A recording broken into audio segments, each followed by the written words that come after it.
For decades, Canadians flying to the United States have been clearing U.S. customs here before touching down there.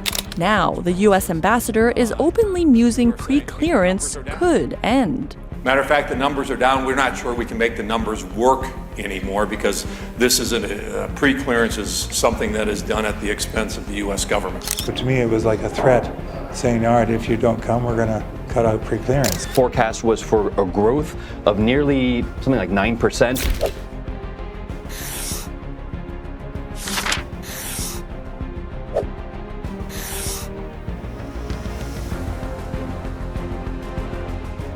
It started with a single line out of Washington, but its echo carried across the border.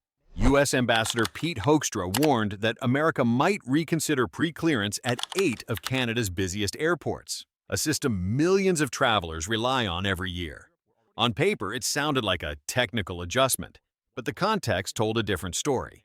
With Canadian travel to the U.S. falling sharply, Washington now called the system no longer cost-effective.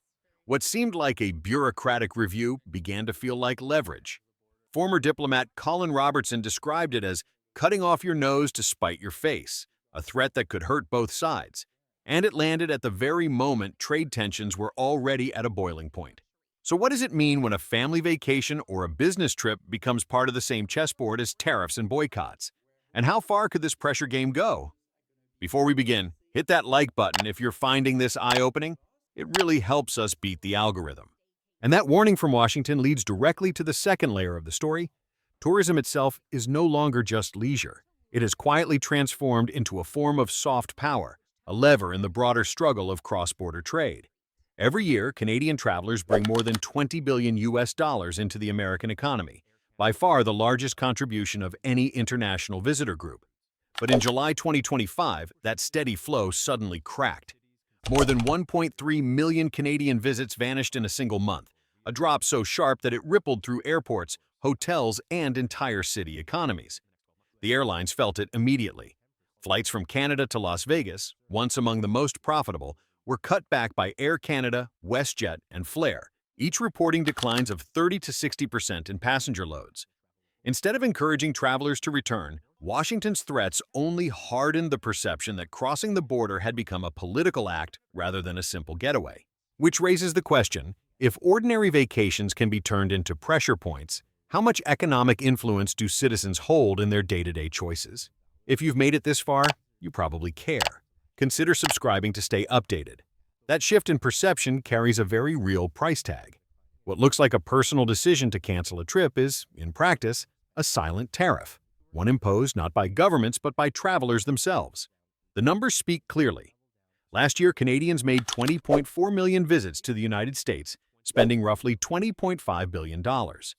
In 2025, forecasts suggest that figure could fall by as many as 4 million visits, stripping away an estimated $4.3 billion in direct revenue. The impact is not evenly spread. States most dependent on Canadian tourism, Florida, California, Nevada, New York, and Texas, stand to lose the most, from theme parks and casinos to hotels and restaurants. The disruption even reached the airlines. Air Canada has already suspended 8 U.S.-bound routes, citing demand that simply no longer exists. Each canceled flight, each empty hotel room becomes part of a broader economic story, one where consumer choices begin to mirror the force of formal trade sanctions. From isolated cancellations, a broader movement began to take shape. What started as individual choices, families deciding not to book a trip south, quickly turned into a collective gesture. Across Canada, avoiding U.S. vacations was recast as more than a matter of preference. It became, for some, an ethical choice, and even a patriotic act. The government leaned into this sentiment, encouraging citizens to choose Canada and redirect their travel dollars toward domestic tourism. Airlines followed suit, with Air Canada and WestJet shifting capacity away from U.S. destinations and opening more routes to Mexico, the Caribbean, and Europe, where demand proved stronger. But the ripple extended further still. A consumer logic began to spread. If Americans could use tariffs as tools of pressure, Canadians could respond by supporting their own industries, not only in travel, but also in food, culture, and services. A holiday purchase or a restaurant bill suddenly carried a symbolic weight, part of a wider shift in how cross-border relations were being lived out in everyday spending. The consequences were not confined to national statistics. They struck most visibly along the border itself, where local economies depend on the constant flow of Canadian visitors. In Vermont, the Kingdom Trails Network reported losing half of its Canadian membership, while Jay Peak Ski Resort saw its season pass sales drop by more than 30%. For communities where cross-border tourism has long been a lifeline, such losses were felt immediately in payrolls, restaurants, and rental shops. Small businesses carried their own burdens. At Hill Farmstead Brewery, Canadian customers faced a 43% tax when bringing beer back across the border, an added cost that sharply reduced traffic from the north. In Quebec, duty-free shops along crossing points reported nearly 50% revenue declines, with warnings that 4 to 6 outlets could be forced to close before year's end. What made the impact heavier was the double bind. Canadian households were already tightening their spending at home under the weight of inflation, while U.S. border towns simultaneously lost the steady inflow of cross-border dollars. The result was a feedback loop of contraction, with neither side finding relief in the short term. The threat to end pre-clearance reveals just how delicate the balance has become. For years, the system allowed Canadian passengers to complete U.S. immigration and customs before boarding, smoothing travel into 8 of the country's busiest airports. Its quiet efficiency was often taken for granted, until it suddenly became a bargaining chip. If Washington were to cancel it, both sides would feel the sting. The United States would lose an important layer of advanced security and a practical tool for managing border flows, while Canadian airports would face longer lines, missed connections, and a loss of competitive advantage. Industry estimates suggest the disruption could ripple across billions of dollars in trade and services tied to air travel. For Canada, the risk is obvious. Airlines and airports would face higher costs, schedules would slow, and the country's reputation as a convenient gateway could weaken. But the United States would not escape unscathed. Without pre-clearance, the task of attracting Canadian travelers, already in decline, would only become harder. A move intended as leverage could just as easily reduce the very demand Washington hopes to restore. At the heart of the dispute lies a sharp contrast between the visible hand of government and the quiet power of consumers. Tariffs remain the classic tools of statecraft, codified, debated, and formally enacted to protect industries or pressure a trading partner. Washington has leaned on them heavily, extending duties to cover goods as varied as furniture, heavy trucks, and pharmaceuticals, each chosen to send a signal of resolve.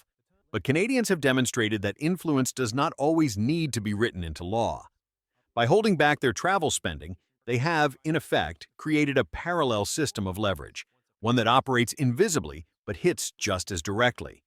Each unbooked flight or canceled reservation functions as a silent surcharge, draining billions of dollars that once flowed reliably into American hotels, restaurants, airlines, and entertainment hubs.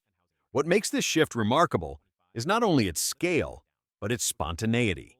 Unlike tariffs, which require political consensus, these decisions emerge organically, multiplied across millions of households.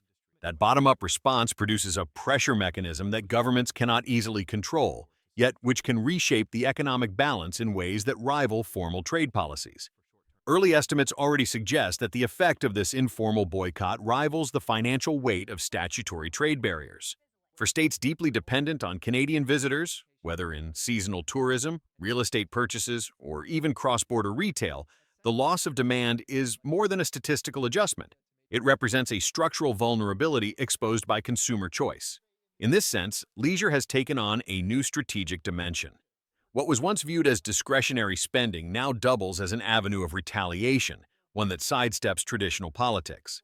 And while officials may debate tariffs and quotas in meeting rooms, the everyday choices of travelers are quietly writing their own form of economic policy, proof that even a weekend getaway can shift the terms of a dispute. In the end, a simple holiday has become something much larger, a strategic lever in a strained relationship.